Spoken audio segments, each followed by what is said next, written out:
आज का दिन भारतीय बाज़ारों के लिए बहुत अच्छा तो नहीं कह सकते, लेकिन फिर भी जिस प्रकार की पॉजिटिविटी सुबह-सुबह बनती हुई दिखाई दी थी बैंकों की वजह से, क्योंकि प्राइवेट बैंकों के सहारे ही आज भारतीय बाज़ारों में जो रिवर्सल आया था काफ़ी शानदार था।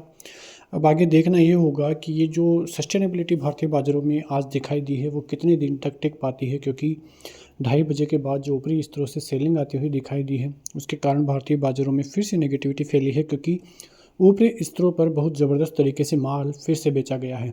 आज का जो हाई लेवल था वो अब रेजिस्टेंस का काम करेगा। अब ये लेवल कट जाता है तो भारतीय बाज़ारों के लिए अच्छा रहेगा, लेकिन अमेरिकी फीचर्स की तरफ से संकेत अभी तक तो पॉजिटिव ही दिखाई दे रहे हैं। डाउ जोन्स में अच्छी खासी तेज़ी, नेस्डेक और S&P 500 में भी ठीक-ठाक तेज़ी का मूड माहौली फीचर्स में आपको देखने को मिल जाएगा। लेकिन एक तरह से देखें तो कल जिस प्रकार से अमेरिकी बाज़ारों के हालात हुए हैं, काफ़ी डरावने थे। 17% की गिरावट आप देखो तो एनवीडिया में देखने को मिली थी, जो इतिहास में ऐसा पहले कभी नहीं हुआ है। तो वो एक चिंता का कारण देखने को मिला है। उधर निफ्टी, बैंक निफ्टी की बात करोगे तो यहाँ पर भी अच्छी खासी तेज़ी का मूड माहौल था, लेकिन आप सपोर्ट जोनों को देखोगे अब तो निफ्टी के लिए 22,800 का अच्छा खासा सपोर्ट जोन है। इसको टूटने पे ही निफ्टी में 22,650 और 22,500 के लेवल्स जो है नीचे की तरफ आते हुए दिखाई देंगे। 23,200 का लेवल यदि ऊपर पार हो जाता है निफ्टी में तो वो फिर अच्छा खासा काम करेगा, क्योंकि 23,000 और 23,200 जहाँ पर कि ज़बरदस्त कॉल राइटर्स अभी भी बैठे हुए हैं, यदि वो नीचे की तरफ जो है लाने की कोशिश फिर से करते हुए नज़र आते हैं। बैंक निफ्टी की तरफ देखोगे तो 47,800 का लेवल काफ़ी अच्छा खासा सपोर्ट जोन अब बनता हुआ दिखाई दे रहा है।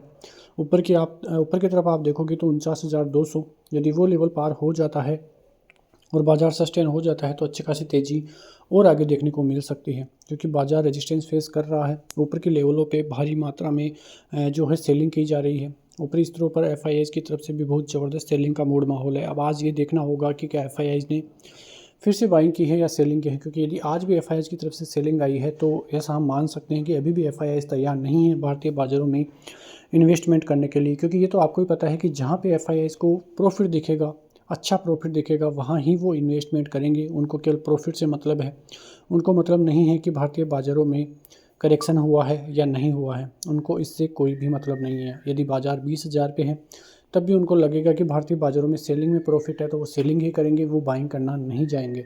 और यदि उनको बाइंग करनी है तो वो 25,000 के लेवलों पर भी करेंगे, 30,000 के लेवलों पर भी करेंगे, क्योंकि उनको केवल प्रॉफिट से मतलब है। आप यहाँ पे देखिए दिसंबर के महीने में 16,000 करोड़ की सेलिंग, लेकिन जनवरी का महीना 75,000 के लगभग की सेलिंग हो चुकी है।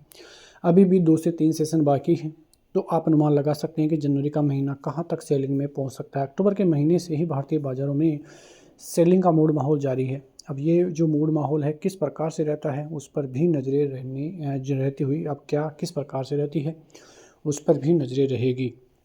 तो भारतीय बाज़ारों में सपोर्ट और रेजिस्टेंस जोन पे आपकी नज़रें रहनी चाहिए। किस प्रकार से बाज़ार रहता है उस पर भी नज़रें आपकी होनी ही चाहिए। तो ऐसी खबरों के साथ मिलते हैं नेक्स्ट वीडियो में, तब तक के लिए जय हिंद, जय भारत, वंदे मातरम।